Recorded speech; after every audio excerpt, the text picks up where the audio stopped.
Susan Lees. I'm the City Events Manager for Culture Liverpool, and I'm the Project Manager for Liverpool International Music Festival.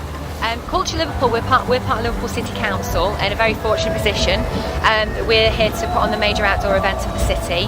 From the events team point of view, Culture Liverpool encompasses the film office, tourism, marketing, the commercial team. So we're quite a large team in our remit really.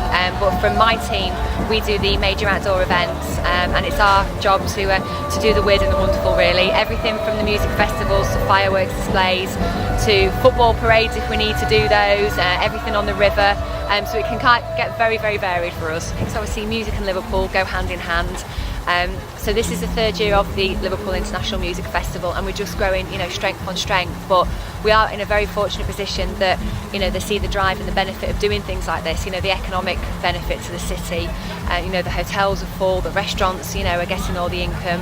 And obviously, again, paying kind of homage to the city's roots at the same time, and really kind of building on, the history and the culture, what the city's famous for, is music, and that's kind of why we're celebrating it here today. LIMF started in 2013. It was the replacement for Matthew Street, so we took some elements of Matthew Street that we felt that worked and brought them into the music festival, but the whole idea was rebranding, moving the festival, completely changing the footprint of it. We wanted a music festival on August Bank Holiday, but we needed to move away from the whole Matthew Street brand. Obviously as a City Council we have to tender everything, and REM won the tender to be our production and site management team for the year for the event, so we've been lucky enough to work with them on all the OMC events and then on to LIMF, and I've worked with Mike for a few years now. Great team, and we've had the experience and the knowledge of this event, this one particularly. Third year in, that's the third year of working with the REM as well, so that team has really gelled, and we know everybody's strengths and we know exactly everybody's expertise, and together we work really well to put on this event. So it's 11 months in the planning between us, but as I say, it's quite an event now. 3 years on, it's growing legs every single year, but the benefit is that we all know what works well, what doesn't, what we need to change, and so we've really built that partnership up to bring it to where it is. Mike's knowledge, especially in the private industry, is something that, we do, draw on his knowledge really, especially when we're trying to be more commercial, and that's great really, having that partnership, and working with Mike for the past few years, we really have built up, this great rapport really. But yeah, obviously Mike's out there doing all different events this week, and we've got his team on site that we've worked with now for a couple of years, and I say that they've been fantastic, and they've really helped to pull this event together.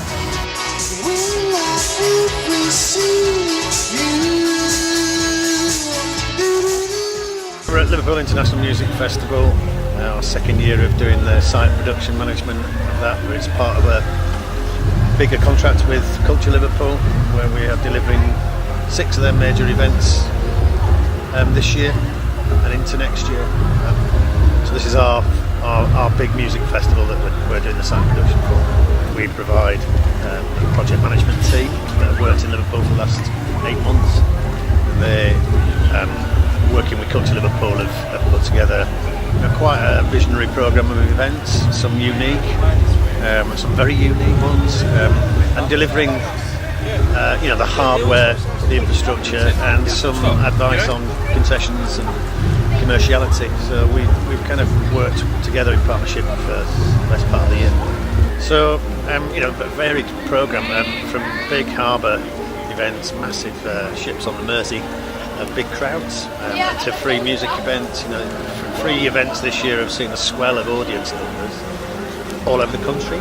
And in Liverpool in particular, we've been helping with how we might manage a large attendance, what infrastructure is required, and offering not just production advice, but in some circumstances safety advice, layout advice, CAD design, and it's worked. And I think REM's and working with Tess as well, we've showed our true colours here. Or the difference between a free event and a ticket event, conditions of entry. There isn't a barrier stopping people getting in here, although there's lots of space. So you've got to have sort of a broad aspect view of it in order to sort of accommodate what a free audience is, the difference between a ticketed audience and a free audience. you get a wider demographic of person. So from 4-year-olds to 84-year-olds, if you like. And what Culture Liverpool have offered this year is a programme for all those needs. It's a really interesting outlook on what events mean. And Liverpool, along with other cities, are driving that forward.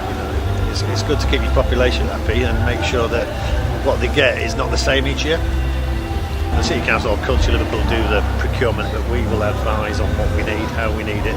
If you're going to attract big name acts, you've got to have the right production kit. And we've worked with a lot of these acts before, whereas the Culture Liverpool won't have worked with them before, so we can offer advice what they need, when they need it, and how they should need it. And that's quite a value. We don't claim to be a big production management house, but we have done lots of these types of events. We work all over the country, and where you find local suppliers, if Company X has got a yard in Walton, Liverpool, well, we'll use Company X. It's pointless driving miles and miles with lorry after lorry, and when there's something on the doorstep. So we try and use as many local suppliers as we can that have got the right type of kit for the production values. It's important that you add some social value back into what you're actually doing here. It's the temptation to put everything on a motorway, and we've got an environmental policy that says no, we'll get local suppliers and we'll use local suppliers, and we'll improve what they're doing as well on site, and that's happened year on year. I mean, the legacy of what we've done here with Culture Liverpool, long may it continue. It's an open market process, and we've got to win that work, but I think year on year, because of the improvements and a really visionary programme, then I'd like to think that we can keep going and offer our services for a long time into the future. We're never resting on our laurels, always kind of looking at what is different. How can we put Liverpool on the map to make things, to stand out from the crowd, really. This is obviously one big way. There's not many places that do, free big outdoor events that are free, especially music festivals. We had Basement Jacks here on Saturday night. I don't think they're doing another free gig in the country this year. Labyrinth last night, you don't get that. You're paying £30-40 normally a ticket. So we do like to stand out and definitely see, how and what everybody else is doing. We'll see how Liverpool can, better it, turn it on its head, change it, and like I say, we like the weird and the wonderful. We do everything that's, a bit crazy.